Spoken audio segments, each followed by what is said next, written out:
Halo, Assalamualaikum warahmatullahi wabarakatuh.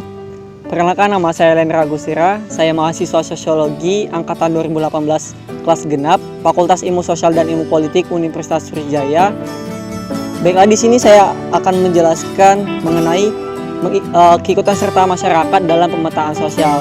Namun sebelum saya menjelaskan terlebih dahulu mengenai ini, maka saya akan menjelaskan apa sih itu pemetaan sosial.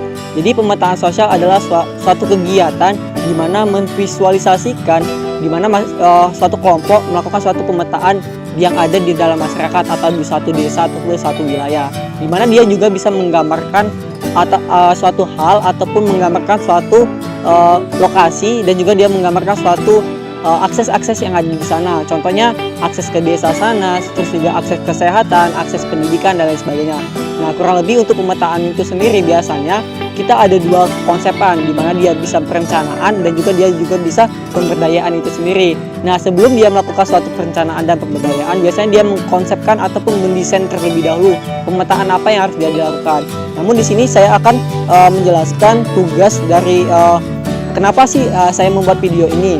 Nah, di sini saya menyelesaikan suatu tugas, di mana salah satu tugas mata kuliah yaitu mengenai pemetaan sosial. Nah, di mana yang berjudul yaitu mengikut sertakan masyarakat dalam pemetaan sosial. Nah, ada beberapa poin ataupun langkah-langkah dalam pemetaan sosial itu sendiri. Yang pertama yaitu di mana kita melakukan suatu pemetaan, biasanya kita melibatkan suatu orang yang berpengaruh dalam pemetaan sosial itu sendiri. Biasanya bisa itu kepala desanya, ataupun orang yang dipandang, ataupun orang yang memiliki status sosial yang tinggi di dalam satu kelompok tersebut. Nah, biasanya dalam pemetaan sosial juga kita mencari siapa kelompok-kelompok yang bisa dipilih ataupun yang diikutsertakan, dan juga orang yang berpengaruh. Biasanya itu mencapai 3-6 kelompok.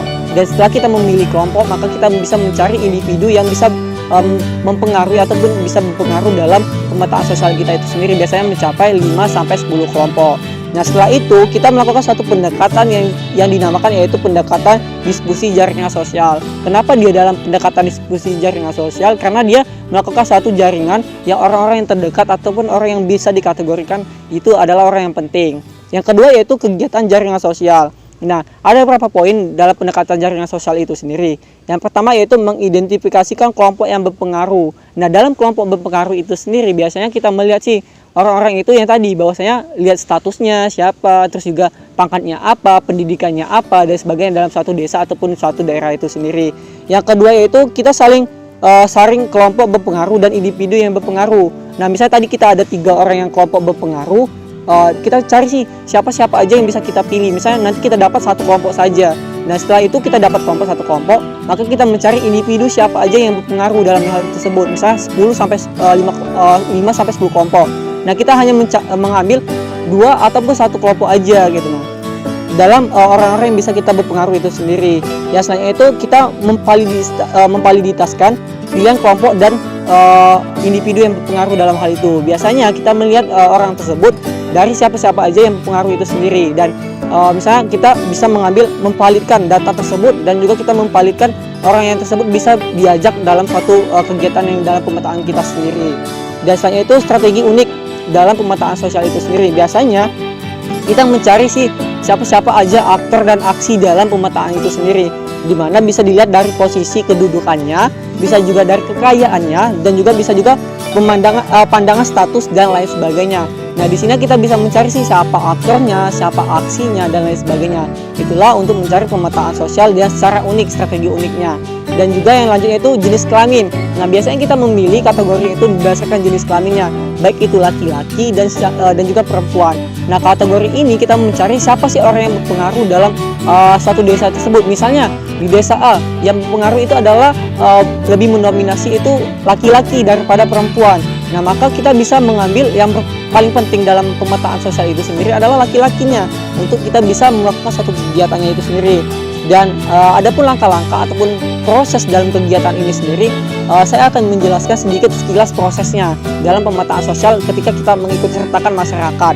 Yang pertama itu pengantar komunitas. Nah, tujuan dalam pengantar komunitas itu sendiri, kita menjelaskan ke masyarakat apa-apa aja tujuan dan maksud kita untuk melakukan pemetaan sosial itu. Biasanya kita jelaskan dulu sih kami bakal melakukan suatu inovasi gini Pak, kami bakal melakukan suatu kegiatan ini, di mana ini bakal berdampak baik. Nah biasanya kita pemetaan sosial, kita mengetahui dulu apa sih masalah dan apa potensinya. Nah ketika kita mengetahui masalah dan potensinya, maka ini bakal mereka bisa percaya, oh kalian mau mengembangkan potensinya, oh kalian bisa menyelesaikan masalah yang ada di desa sana.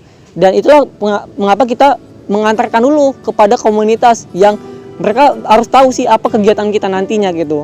Yang kedua itu belajar tentang grup berpengaruh. Nah kita harus juga mempelajari bagaimana sih nanti yang kelompok yang kita ambil tadi, misalnya 3-10 kelompok atau 5-10 kelompok orang yang berpengaruh atau individu yang berpengaruh, kita melakukan suatu kegiatan di mana kita melakukan suatu pembelajaran ke mereka. Kita kasih pengajaran bagaimana sih Pak melakukan suatu kegiatan supaya kegiatan ini bisa baik gitu. Dan selanjutnya itu memahami masyarakat melalui dinamika sosialnya. Nah, biasanya kita melakukan satu pemetaan sosial, kita terlebih dahulu FGD kita. Nah, FGD ini sebenarnya sangat fungsi, sangat penting kita. Nah, kalau misalnya kita melakukan pemetaan tanpa FGD, kita tidak mengetahui apa-apa aja masalah dan potensi yang ada di dalam desa itu ataupun dalam wilayah tersebut. Maka dengan itulah kita perlunya FGD dan juga kita mengetahui oh dinamika sosial yang ada dalam masyarakat itu, oh seperti ini, banyaknya konflik, banyaknya permasalahan, banyaknya suatu pertentangan, banyaknya suatu kemiskinan dan lain sebagainya. Nah, kita bisa melihat dari situ.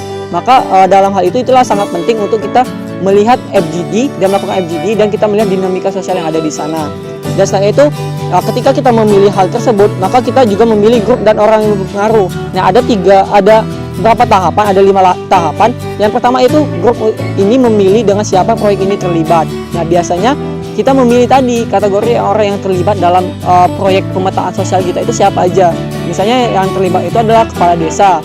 Nah, maka kita spesifikasikan siapakah orang yang bisa diajak kepala desa tersebut dan siapa aja yang bisa mengembangkan potensi atau proyek yang kita buat nanti.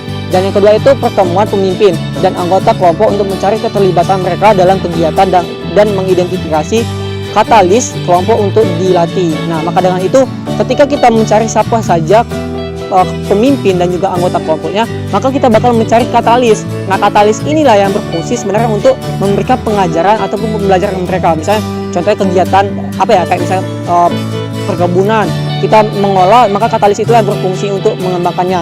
Selain itu mengidentifikasi dan memilih orang yang berpengaruh dan terlibat dalam sebuah aktivitas seperti yang saya jelaskan sebelumnya.